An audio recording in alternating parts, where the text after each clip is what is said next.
Assalamualaikum warahmatullahi wabarakatuh. Halo sahabat Waalaikumsalam. Permata, jumpa lagi sama Nadine di Tanya Jawab seputar kesehatan. Hari ini spesial banget soalnya bertepatan dengan memperingati Hari Ginjal Sedunia yang akan besok ya dokter ya. Ya, besok sebetulnya Ya, ya. Nadine nggak sendiri nih, sekarang udah bersama salah satu dokter spesialis penyakit dalam di Rumah Sakit Permata, sekaligus penanggung jawab instalasi hemodialisa ya dokter ya. Ya. Boleh dikasih tepuk tangannya kepada dokter Dedi Nur Amsyah, penyakit dalam. Terima kasih. Dokter, terima kasih banyak atas waktunya ya dok ya, buat kita ngobrol-ngobrol sama sahabat Permata di rumah. Dokter, gimana kabarnya untuk hari ini? Alhamdulillah ala kulli hal. Sehat ya dok ya? Sehat. Boleh disapa dulu dong sahabat Permata di rumah. Halo sahabat Permata. Dan teman-teman hadir tentunya sangat kompak sekali ya dok Ya. ya. Jadi dok, untuk hari ini kita kan punya tema tentang hidup berkualitas meskipun gagal ginjal gitu ya Ya. dok ya. Dan kemarin kita sudah membuka sesi pertanyaan dok.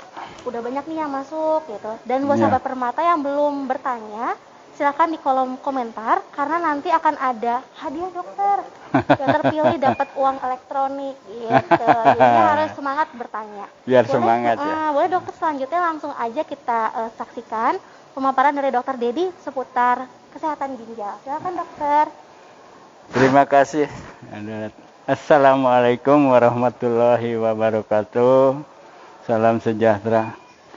Puji syukur kehadirat Ilahi bahwa kita pada hari ini bisa bertemu untuk membahas seputar penyakit ginjal ya. Dalam rangka memperingati World Kidney Day yang jatuh biasanya pada bulan Maret minggu kedua ya. Hari 11 Kamis Maret minggu besok kedua ya, Dok, ya. betul. Jadi karena besok itu hari Kamis itu bertepatan dengan Isra Mi'raj libur, jadi dimajukan hari Iya, ini acaranya acaranya. maju. Tapi tidak mengurangi makna Semangat dari kita, acara ini. Baiklah, memang banyak sekali ini ya pertanyaan dari masyarakat mengenai penyakit ginjal ini yang kita fokuskan pada pembicaraan kita hari ini pada gagal ginjal ya. Gagal ginjal. Jadi di mana diketahui bahwa gagal ginjal itu ada yang akut, ada yang kronis. Jadi ada definisi masing-masing ya, ada dua. Kalau gagal ginjal akut tuh penyebabnya banyak juga. Misalnya pada keadaan stop, jadi sepsis, misalnya sepsis itu infeksi berat gitu ya. Kemudian juga hipoperfusi seperti pada keadaan dehidrasi berat ya, pada gangguan jantung itu juga menyebabkan gangguan fungsi ginjal. Kemudian toxicity ya, jadi toxicity itu baik dari obat-obatan seperti NSAID, aminoglycoside atau zat kontras pada pemeriksaan radiologi, atau itu juga akan menyebabkan gangguan fungsi ginjal ya. Yang kita disebut dengan istilah dulu mah ARF ya, acute renal failure, tapi istilah ini sudah diganti jadi acute kidney injury ya, karena dia bisa kembali reversible kalau ditangani dengan baik. Kemudian yang itu adalah obstruksi. Obstruksi itu bisa disebabkan karena baik itu batu ya, kemudian prostat misalnya, atau tumor di buli atau apa, atau tumor di wanita di kanker serviks itu kan bisa, serviks bisa menyebabkan juga gangguan gagal ginjal ya. Itu obstruksi. Kemudian yang P-nya parenchymal renal disease ya. Jadi gangguan di parenchym sendiri ya. Jadi hal-hal itu yang bisa menyebabkan gangguan ginjal akut. Dan ini kalau kita tangani dengan baik itu bisa reversible. Pasien-pasien di ICU juga sebetulnya banyak yang mengalami gangguan ginjal akut ini ya, atau acute renal acute kidney injury. Jadi kalau kita tangani dengan baik, itu dia reversible. Tapi dia kalau dia berlanjut terus, itu bisa lebih dari 3 bulan bisa menjadi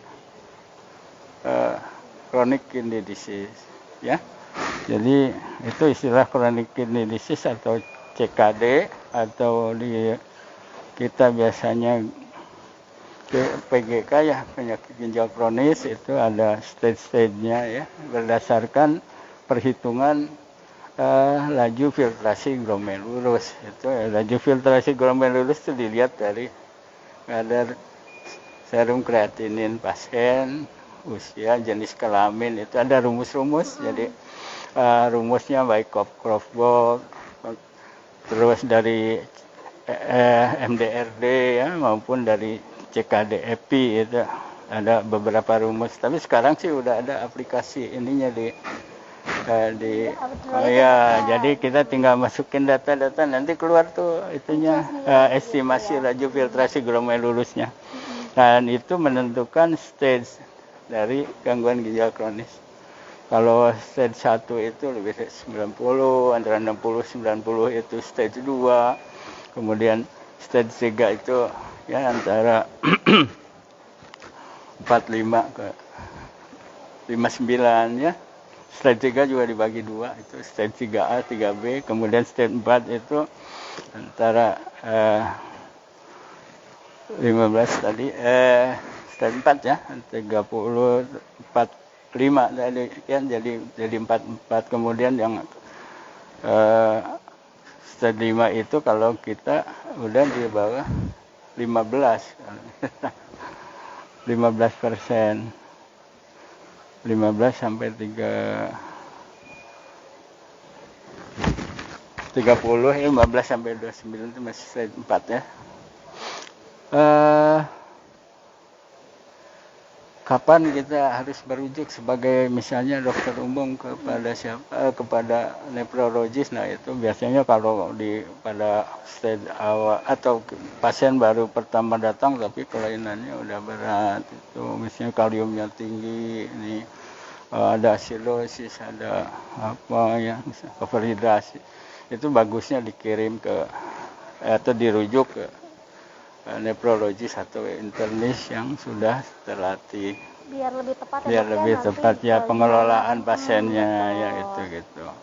Nah itu yang penting, itu harus tahu kapan pasien harus dirujuk. Betul, jangan sampai terlambat ya. Adapun faktor-faktor risiko banyak sekali ya jaga ginjal kronis itu. Soalnya tadi hipertensi, diabetes, ya, yang paling banyak nih menurut Renal Registry ya, tahun terakhir 2017 apa 18 tuh. Itu yang paling tinggi yaitu hipertensi dan diabetes. Jadi memicu penyakit ginjal semakin nah, jadi harus mengelola supaya tidak jadi PGK itu harus dikelola dengan baik. Nah, masih banyak juga penyakit-penyakit lain seperti penyakit di ginjalnya sendiri ya. Kemudian juga penyakit ginjal kronis ini yang mengeluarkan biaya yang cukup besar ya. Dia nomor 2 setelah penyakit kardiovaskuler ya. Itu jadi biaya 17% kira-kira dari biaya BPJS ini habis untuk gagal yang pasien-pasien dengan gangguan ginjal. Jadi nanti ya kita sebagai dokter harus bisa mengedukasi pasien ya, mencegah progresivitas dari pasien dengan chronic kidney disease. Jadi yang kita itu tidak mengobati chronic kidney disease jadi sembuh, tapi kita yang lakukan adalah mencegah progresivitas dari penyakit ini supaya tidak makin memburuk serta menimbulkan komplikasi dari perburukan itu. Betul. Dan penyakit ginjal ini juga menjadi salah satu faktor risiko untuk terjadinya penyakit kardiovaskuler. Dan kita tahu penyakit kardiovaskuler ini yang tertinggi ya, untuk penyebab kematian ya. Jangan sampai berlanjut ke Ya, yang tidak diinginkan. ya gitu. Jadi kita harus dari awal nih, dari apa ya? Pasca ketika Dari pertamanya. ya dari awalnya kita harus melakukan intervensi nih. Jadi kita harus melakukan screening, pengelolaan diabetes, hipertensi ya. Gitu. Mungkin juga itu ya yang jadi ini. Kemudian edukasi juga penting ya buat pasien-pasien. Kemudian kita sistem rujukan juga kapan harus merujuk itu supaya penanganannya lebih baik dan lebih cepat komprehensif ya. Betul. Betul. Tidak banyak yang terlantar gitu. Harus Bukan ditangani, terlantar atau betul. apa ya jadi. Jadi Ya. mungkin itu paparan awal kali ya dok. Ya, ketika, ya betul. Penyakit gagal ginjal tuh ada yang akut, ada yang kronis. Ya. Jadi jangan disamakan, ada beda Ya, ya, dan dan penanganannya juga harus lebih baik ini ya. dokter, kita coba mulai dijawab aja. Ya. Pertanyaannya sudah masuk ya dok ya. Dari yang pertama dok, dari TVV. Apakah usia muda bisa terkena penyakit gagal ginjal dok? Kebiasaan Oh apa iya yang iya dapat iya. memicunya? Memang dari penelitian tuh ya di Amerika ya, 1 dari 7 orang tuh terkena penyakit ginjal ya. Dan umumnya itu pada usia tua, tapi tidak menargetkan yang pada usia yang muda ya. Kenapa? Karena banyak juga tadi penyakit-penyakit yang ginjal sendiri yang bisa mengakibatkan penyakit ginjal kronis ya. Dan itu nantinya jatuh ke dalam gagal ginjal. Jadi bisa aja dialami oleh usia muda. Tapi kalau frekuensi masih banyak yang usia tua. Lanjut ya lanjut. Ya. Tapi ya jangan mentang-mentang muda nggak akan ini ya. Kita harus tetap jaga kesehatan. Banyak ya pasien-pasien yang masih muda di rumah sakit yang saya ini ya tangani itu ada juga yang usia muda. Biasanya tuh kalau untuk usia muda seperti itu, apa yang membuat seseorang bisa jadi sakit? Umumnya seringnya itu dari penyakit di glomerulusnya sendiri ya. Jadi itu dari situ bukan karena hipertensi atau diabetes seperti pada dewasa. Gitu. Umumnya seperti itu. Kalau ada keluhan mungkin jangan diam aja ya dok. Nggak, ya nanti dokter anak nanti yang nanganin juga dokter anak kalau anak-anak ya. Paling muda dok dari penyakit ginjal ini biasanya di umur berapa ya dok ya? Iya anak-anak bisa. Nah, kalau dewasa, kalau saya kan yang ngani biasanya yang usia 14 tahun ke atas ya. Jadi ya itu juga masih banyak yang usia antara belasan itu ada beberapa. Mungkin sekarang juga faktor diet atau makanan-makanan tertentu atau zat-zat tertentu juga banyak yang berpengaruh terhadap kesehatan secara umum maupun kesehatan ginjal ya. Baik dokter, jadi sudah terjawab ya untuk yang pertanyaan atas nama TVV. Selanjutnya dok, nomor 3 dok. Iya. Orang gagal ginjal hidup berkualitas harus dengan cuci darah dok, meski aktivitasnya dibatasi. Orang gagal ginjal hidup berkualitas harus dengan cuci darah meski aktif. Nah, mungkin ini gagal ginjalnya yang tahap berapa dulu ya. Jadi gagal ginjal tadi saya sampaikan ada 5 ya. Nah, yang tahap kelima itu yang disebut dengan end-stage kidney disease itu yang mana laju filtrasi glomerulusnya udah kurang dari 8 itu biasanya untuk dilakukan terapi ginjal pengganti ya. Jadi seperti itu pilihannya ada beberapa ya. Terapi ginjal pengganti itu bisa dengan transplantasi ya, bisa dengan dialisis. Dialisis itu bisa hemodialisis seperti di sini ada mesin-mesin AD ya. Kemudian juga bisa peritoneal dialisis atau CAPD ya. Jadi kronik ambulatory peritoneal dialisis. Jadi dia kronis terus menerus ya. Ambulatory dia bisa bebas mobilisasinya nggak terbatas gitu. Ya. Terus ya tercuci lewat perut ya betul. Nah, kemudian kalau dipilih mana yang baik ya masing-masing ada ininya ya, bisa peruntukannya gitu. Iya gitu. Mana yang nanti ada yang boleh ada yang tidak gitu. Dan informasi juga ya dok ya buat sahabat Permata di rumah, kita ini live-nya langsung di instalasi hemodialisa betul. Makanya nih kita lengkap ini ya dok ya pakaiannya karena memang standar prosedurnya seperti itu. Iya, betul. Gitu. Jadi jangan heran kok ini banget ya, rapat banget gitu ya, Iya. Dok ya. Baiklah, selanjutnya ada yang nanya langsung, Dok. Iya, iya. Dari ini boleh saya tunjukkan ya, Dok ya. Dari Ika Dewi. Dok, tanda-tanda apa yang dikatakan gagal ginjal? Ya. Bagaimana cara pencegahannya? Saya Oh, wanita iya, iya, 47 tanda-tanda tahun ya, sudah yang memang. bekerja, katanya. Memang kadang-kadang penyakit gagal ginjal ini awal-awal keluhannya nggak gitu, itu silent disebutnya ya. Nggak kerasa Jadi ya? nggak kerasa. Kadang-kadang timbul keluhan itu setelah pada stage yang agak akhir gitu ya, stage yang tinggi ya, maksudnya stage 1 2 gitu, biasa kadang-kadang keluhannya masih kurang ini ya. Nah, begitu ada gangguan di di ginjalnya lebih buruk, ureumnya makin tinggi, kemudian ada gangguan pembentukan hormon eritropoietin dan lain sebagainya, kemudian itu pelepasan seperti zat-zat tertentu di ginjal, itu menyebabkan keluhan-keluhan. Misalnya keluhannya awalnya kadang-kadang agak lemas, letih, fatigue gitu ya. Nah, kadang itu juga karena aneminya bisa menimbulkan keluhan lesu, lemah, letih, lelah seperti itu kan. Betul. Kemudian juga untuk gangguan-gangguan lain juga bisa ada timbul keluhan. Yang paling berat ya nanti kalau misalnya sudah ada kelebihan cairan ya, karena ginjal itu salah satu fungsinya adalah mengatur keseimbangan cairan dan elektrolit ya. Kalau itu terganggu bisa bengkak-bengkak kan, bisa ödem disebutnya ya, atau kalau kalium yang meningkat itu bisa mengganggu ke jantung ya, aritmia atau apa nanti.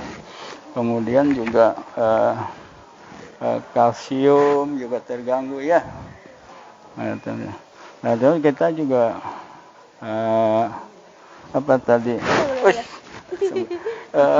Apa namanya? Pertanyaannya tadi dia harus cuci darah.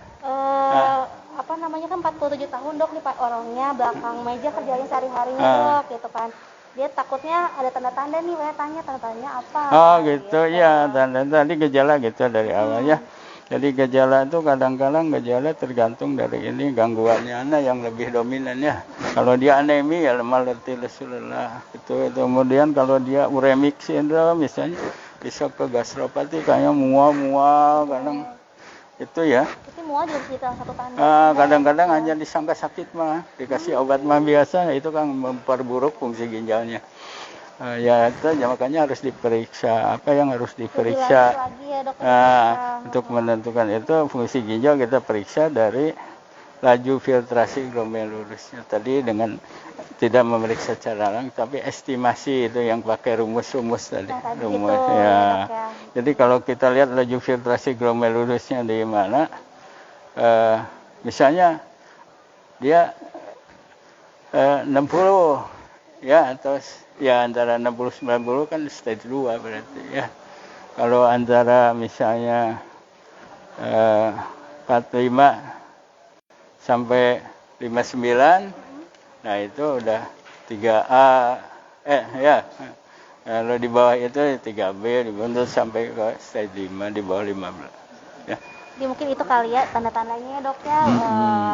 Barangkali apa jangan-jangan ini ngaruh ke ginjal. Ya, paling lebih bagus kan kita ini harus cerdik. Betul. Cerdik tuh cek ya kesehatan kita secara reguler ya. Kemudian hentikan rokok ya. Terus kita harus juga rajin olahraga ya. Kemudian diet yang baik ya. Kemudian kemudian istirahat cukup. K-nya adalah apa tuh? Jadi kelola stres karena emang susah ya. Langsung ngaruh kemana-mana gitu ya. Oke. Ya, Dok, ada lagi pertanyaan bagus nih, Dok, yang nomor 9, Dokter. Ya, nomor 9 ya. Dari Ami. Makanan dan aktivitas apa saja yang bisa dilakukan jika seorang terkena gagal ginjal? Ya, tadi ya, diet.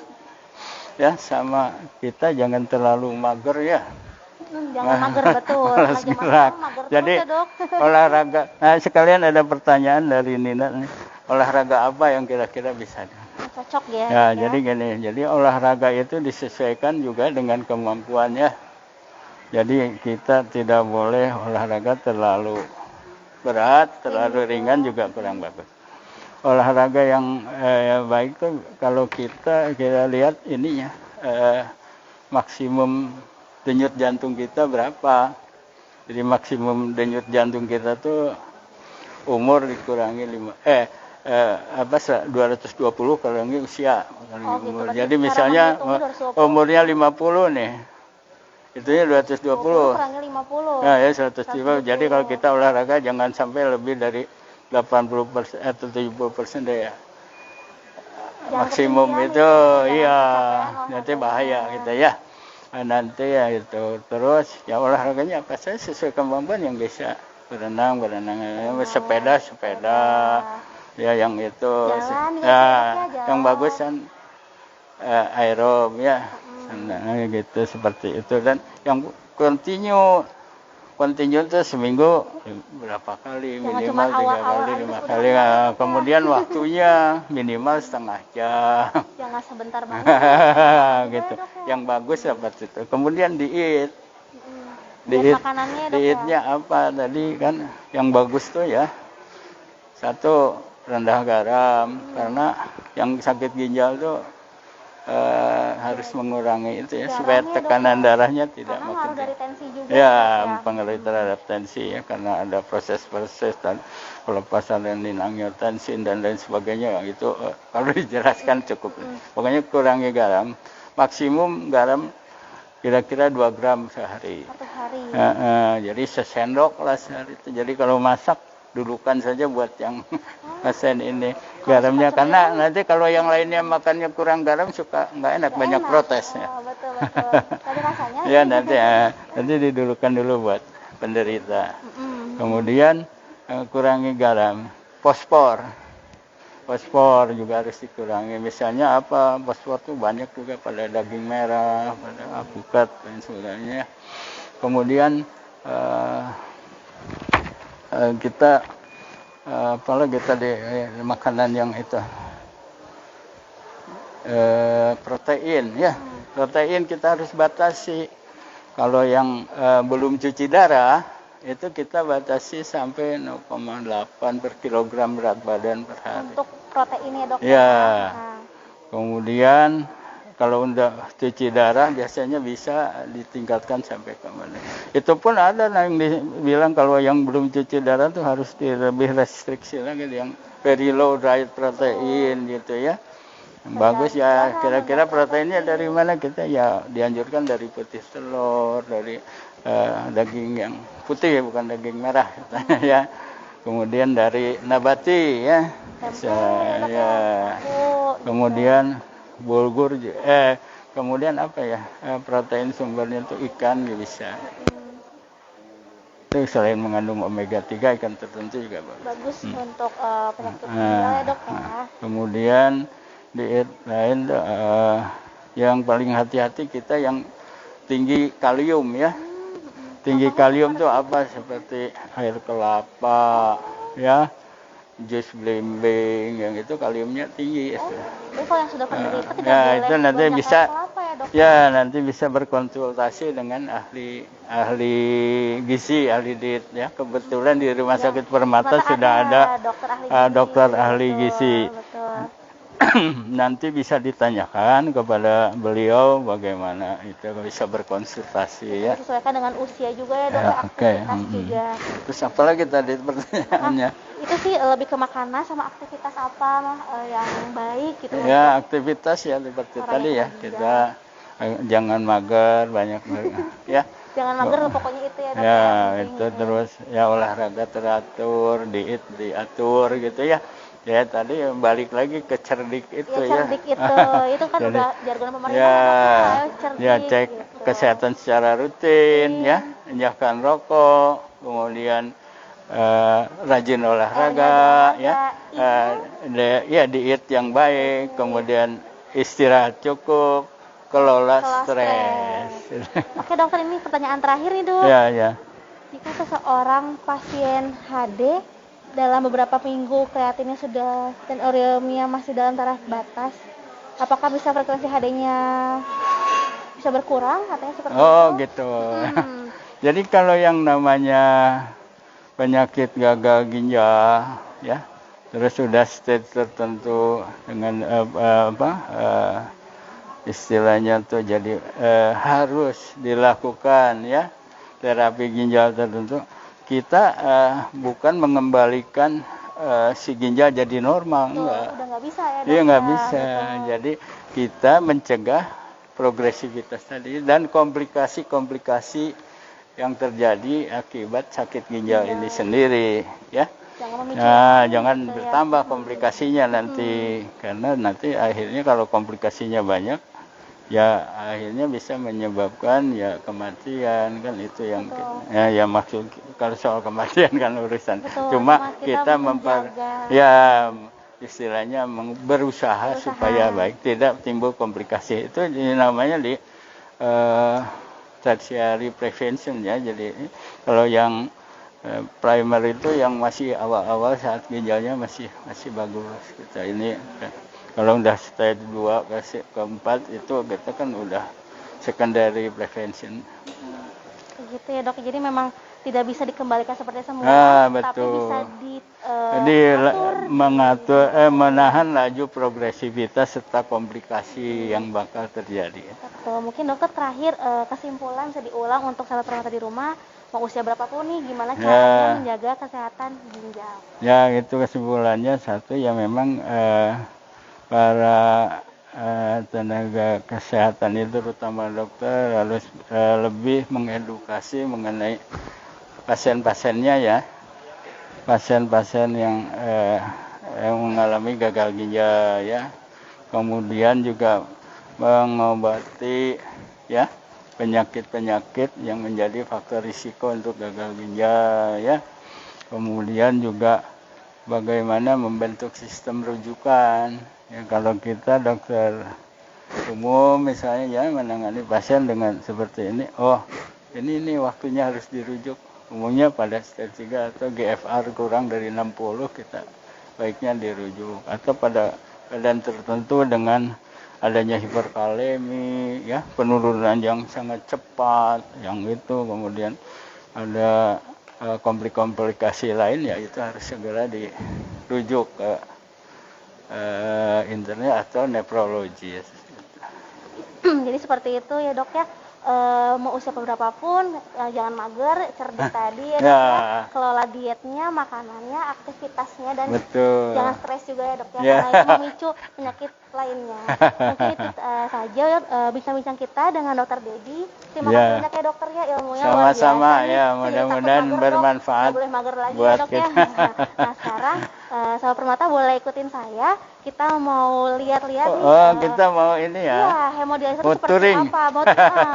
Hospital tour istilahnya, bersama Dr. Vivik di sini selaku dokter umum harian ya dok ya di Instansi Kawan semua, kita mau terus dilanjutkan dengan touring di unit hemodialisa Rumah Sakit Permata. Betul, karena kan jadi dokter ya. Ini samping kanan ini yang ganteng nih Dokter Vivik, ada dokter pelaksana di unit HD ya, dokter umum di unit HD di sini.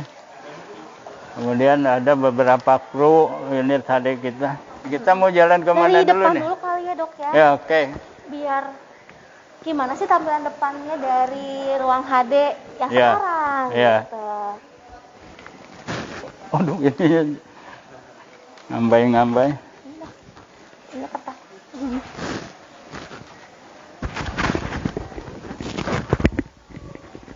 Boleh sahabat penata bisa lihat dari sini. Jadi kita baru pindahan ya dok ya. Kurang lebih akhir tahun kemarin ya dok ya. Iya. Nah, dulunya di lantai 2 gedung utama, sekarang ke gedung baru gitu. Boleh dokter, tapi bisa dijelaskan ini tuh apanya nih, bagian apa nih dok? Betul. Jadi ini Mbak Nadine, kita masuk kita berada di lantai 2 ya. Lantai 2 di gedung baru. Jadi posisinya itu seberang IGD ya. Nah, artinya nanti untuk menemukan ruangan hemodialisa itu di lantai 2 ya dok. Betul. Nah ini kita ada di posisi pintu masuk nih. Nah yang belakang kita ini adalah meja resepsionis atau administrasi gitu. Jadi untuk pasien-pasien yang mau cuci darah nanti kesini dulu apa yang harus dilakukan. Kalau pasiennya adalah misalkan pasien BPJS, mereka itu harus menyerahkan persyaratan berkas-berkas yang dibutuhkan disimpan di sini. Kemudian yang kedua, pasien harus menimbang berat badan ya. Di sini berat badan timbangannya ya. Ditimbang, betul dok. Kemudian nanti ada pencatatan berat badan ditulis di sini. Lalu kita langsung masuk ya. Nah, ini di sini dok. Nanti pasien dianjurkan untuk melakukan cuci tangan. Ya, cuci tangan di sini melakukan cuci tangan rutin ya. Karena sudah mulai masuk nih.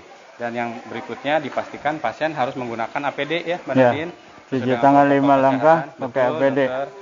Ya, kemudian pasien dilakukan screening oleh petugas atau perawat hemodialisa, yaitu dilakukan pengukuran suhu tubuh, kemudian dilakukan pengukuran saturasi oksigen, ya, kemudian dilakukan pencatatan. Tujuannya adalah untuk screening apakah ada demam, kemudian ada gejala batuk pilek yang memang mengarah ke COVID gitu ya. Nah, kalau sudah ada dicurigai mengarah ke sana, gejala-gejalanya, pasien akan dikonsulkan atau dilaporkan ke dokter ya.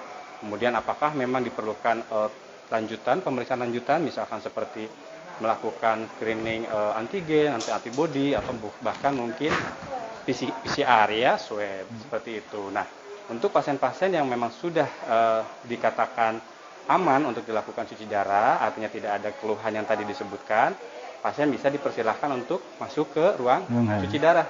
Ya, mari kita lihat, mungkin dari sini dulu. Nah, ini kita kita akan tunjukkan fasilitas yang mungkin tidak ada di rumah sakit lain, yaitu ruang VIP hemodialisa. Jadi ruangan ini ya tersendiri. Betul, jadi ruangan fasilitasnya adalah bed sendiri, ya, mesin cuci darah. Kemudian juga di sini mungkin ada HEPA filter ya, HEPA filter. Kemudian juga ada TV, AC, dan sofa penunggu pasien. Ya, jadi ini bedanya nih, mungkin di tempat lain di wilayah 3 Cirebon baru kami yang menyediakan untuk ruangan VIP. Begitu. Nah, jangan khawatir Mbak Nadine, untuk BPJS pun bisa ya menikmati fasilitas VIP ini gitu. Gitu ya. Dan kemudian apalagi jumlah pasien sekarang ya. Kalau jumlah pasien itu rata-rata per hari satu shift itu sekitar 20 sampai 25 pasien satu shift ya. Namun memang ada beberapa hari yang memang agak sedikit ya, memang sengaja kami lakukan seperti itu karena memang kami juga harus memetakan mana pasien yang memang dicurigai COVID dan mana. Nah, kalau memang ada pasien yang dicurigai COVID atau sudah terkonfirmasi COVID, Mbak Nadine, kami akan pisahkan pasien tersebut di shift ketiga. Jadi nanti pasien tersebut tidak ketemu dengan pasien yang lain. Begitu ya dok. Jadi ya, kami lakukan di hemodialisanya atau cuci darahnya itu di ruang observasi sebelah kanan. Begitu. Isolasi ya. Ya, isolasi. Jadi nanti petugasnya pun khusus ya, melakukan protokol dengan APD level 3 ya dan sebagainya. Begitu Mbak Nadine. Ya, silakan. Oke, mungkin di sini ini adalah nurse station ya, tempatnya teman-teman perawat melakukan observasi ya. Nah, kemudian kami juga ada ruangan hemodialisa khusus hepatitis B. Ya, hepatitis B di sebelah kanan mungkin agak tertutup. Itu kami juga melakukan hemodialisa khusus pasien hepatitis B. Ya, kemudian kita ke sini Mbak Nadine. Oke. Ya, nah ini adalah ruangan masker, ya, ruangan hemodialisa yang berupa barak ya, gitu. Jadi artinya di sini memang pasien-pasien yang rata-rata kondisi stabil, tidak dalam pemantauan ketat, kita lakukan hemodialisa di ruangan ini, gitu. Baik.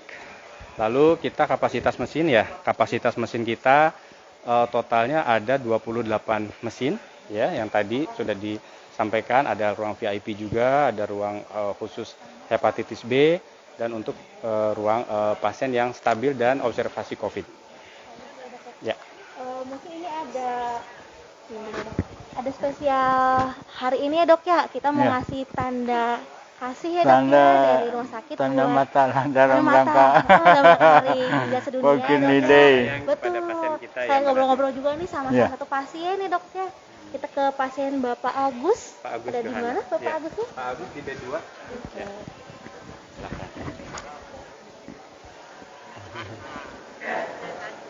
Assalamualaikum Pak Agus. Apa kabar Pak Agus? Alhamdulillah ya, sehat ya Pak Agus ya. Iya. Ini hari ini adalah hari Rabu, hari yang istimewa nih Pak Agus ya. Karena kita akan memperingati Hari Ginjal Sedunia atau World Kidney Day yang jatuhnya hari besok. Karena besok libur, jadi kita melakukan kegiatan hari ini nih untuk memperingati World Kidney Day gitu ya. Nah ini mungkin Mbak Nadine. HD-nya sih nggak libur Pak. HD-nya nggak libur. Yang libur karyawan. Iya gitu. Tetap kita layani ya dok ya, walaupun hari libur, kecuali hari Minggu ya. Boleh. Pak Agus, oh ya ada pertanyaan Pak Agus. Ini katanya HD-nya sudah berapa lama hemodialisanya boleh? 8 tahun. Sudah 8 tahun ya Pak Agus ya? Ya, dulu di Mitra ya sama saya. Iya, pertama sama dokter Dedi. Oh, pasien dokter Dedi ya Pak Agus. Jadi dari awal ya sama dokter Dedi ya. Awal itu boleh diceritakan kenapa Pak Agus sampai harus menjalani cuci darah Pak Agus? Dari kebiasaan minum soft drink ya. Jadi satu hari itu saya minum Coca-Cola 1,5 liter. Oh, soft drink ya Pak? Mulai kuliah sampai rumah tangga begitu.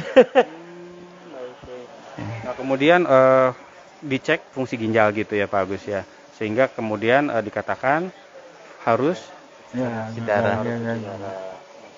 Baik.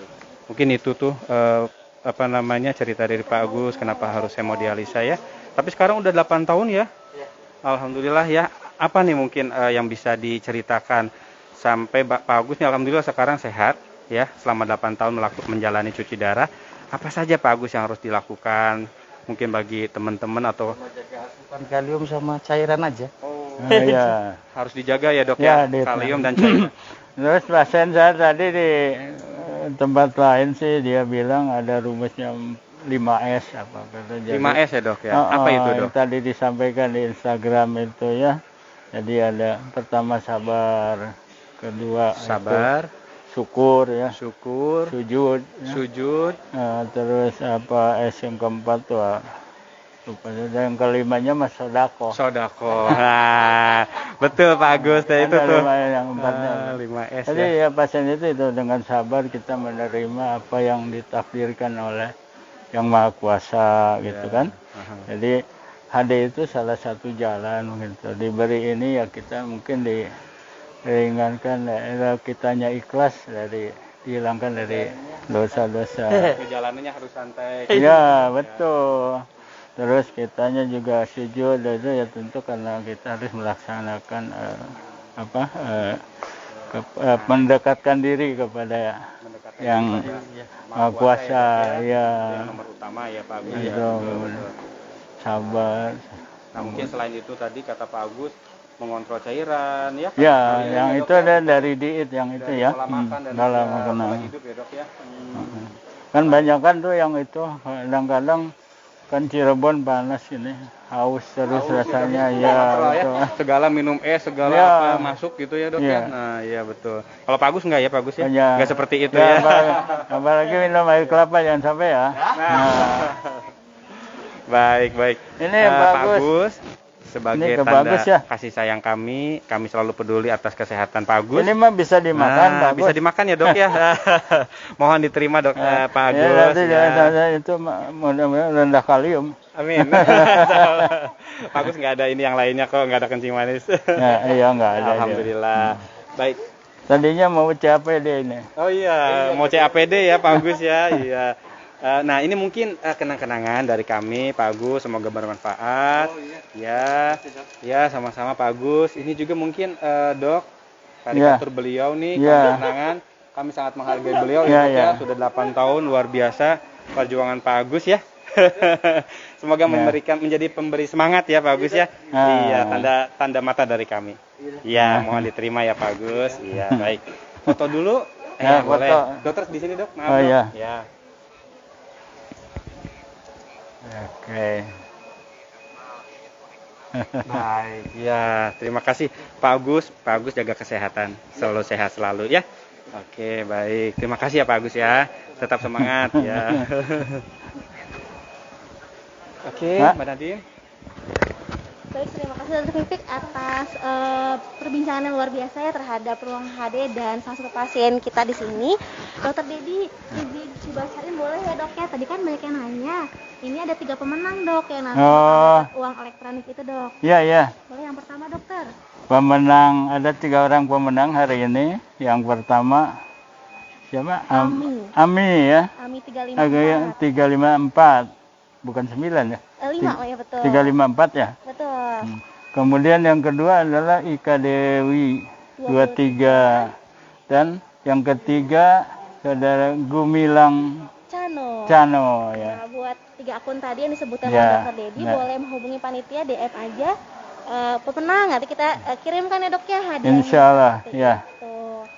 Mungkin itu dia acara kita hari ini ya Dok ya. Tadi bincang-bincang kesehatan, kemudian lihat suasana HD gimana ya Dok ya. Ngobrol sama pasien HD juga dan kita kasih tanda mata juga. Semoga apa yang kita hadirkan acara hari ini memulai manfaat ya Dok ya. Semua kita semua sehat-sehat dan jangan ragu ke Permata nih sahabat Permata. Kita di sini aman ya Dok ya. Aman. Ruangannya disterilin terus setiap saat, terus pakai masker ya Dok ya. Pakai APD petugasnya. Kita ada swab juga berkala dan kita udah pada vaksin, jadi jangan takut untuk kesini ya Dok ya. Sip. Ditunggu. Betul, sudah pada vaksin. Jadi bagi yang memerlukan ini ya tindakan hemodialisis bisa di rumah sakit. Betul, kita fasilitasnya unggulan ya Dok ya dan banyak bednya gitu aja mungkin. Terima kasih semua Dokter Vivik, Dokter Dedi dan semua kerabat yang bertugas. Mohon diri. Wassalamualaikum warahmatullahi wabarakatuh. Sampai jumpa. Waalaikumsalam warahmatullahi wabarakatuh.